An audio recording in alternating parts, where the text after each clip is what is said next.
जिल्हा परिषद व पंचायत समितींचे अर्ज दाखल करण्यासाठी आज शेवटची तारीख आहे आणि भाजपकडून मोठं शक्ती प्रदर्शन होताना पाहायला भेटतंय। या ठिकाणी आपल्यासोबत उमेदवार आहेत जे जिल्हा परिषद निवडणुकीसाठी अर्ज दाखल करण्यासाठी निघालेले आहेत। मॅडम, काय सांगाल, आज जिल्हा परिषदेसाठी शेवटची तारीख आहे, तुम्ही अर्ज दाखल कोणत्या पक्षाकडून काय ध्येय नजरेसमोर ठेवून तुम्ही हे अर्ज दाखल करण्यासाठी निघालेले आहात? नमस्कार, मी निकिता निलेश खारकर।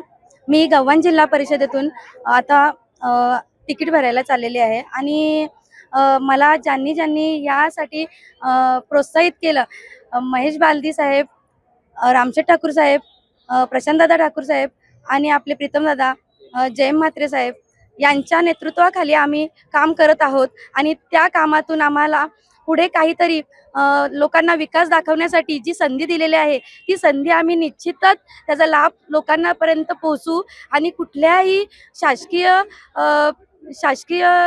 सुविधा येतील त्यासाठी आम्ही लोकांपर्यंत पोहोचवण्याचं काम जशा प्रकारे त्यांनी सोपवलेलं आहे त्याप्रमाणे आम्ही करू आणि त्यांचा विश्वास आम्ही मोडू देणार नाही आणि विरोधकांना आम्ही या कमळाला फुलवण्यासाठी भरपूर मेहनत घेऊ आणि तुम्ही पण माझ्यासाठी मेहनत घ्या। धन्यवाद। आपल्या बरोबर पंचायत समितीसाठी उमेदवारी अर्ज दाखल करण्यासाठी वितेश म्हात्रे आहेत। सर, काय सांगाल, आज अर्ज दाखल करण्यासाठी चाललेले आहात, काय पंचायत समितीचा मेन कोणता मुद्दा घेऊन तुम्ही पुढे जाणार आहात? नमस्कार मॅडम, बघितलं तर उल्वेनोड हे नवीन शहर वसतंय आणि या नवीन शहरात विकास कामं खूप झाली पाहिजे आणि या विकास कामाच्या जोरावर आम्ही नक्कीच या पंचायत समिती आणि जिल्हा परिषदेवर आमचा कमलाचा झेंडा रोवणार आहोत। अजून पंचायत समितीचे उमेदवार आहेत। मॅडम, काय सांगाल, तुम्ही आज अर्ज दाखल करण्यासाठी चाललेले आहात, नागरिकांना किंवा मतदारांना काय आवाहन करणार आहात? नमस्कार, माझे नाव सौ जिज्ञासा किशोर कोली।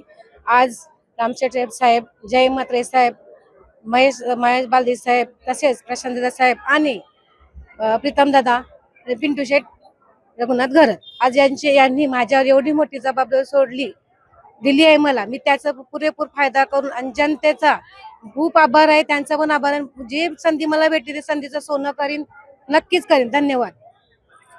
एकूणच आता मतदार राजा कौल कोणाकडे देतो हे पाहणं महत्त्वाचं ठरणार आहे। कविता लोखंडे, जय महाराष्ट्र, नवी मुंबई।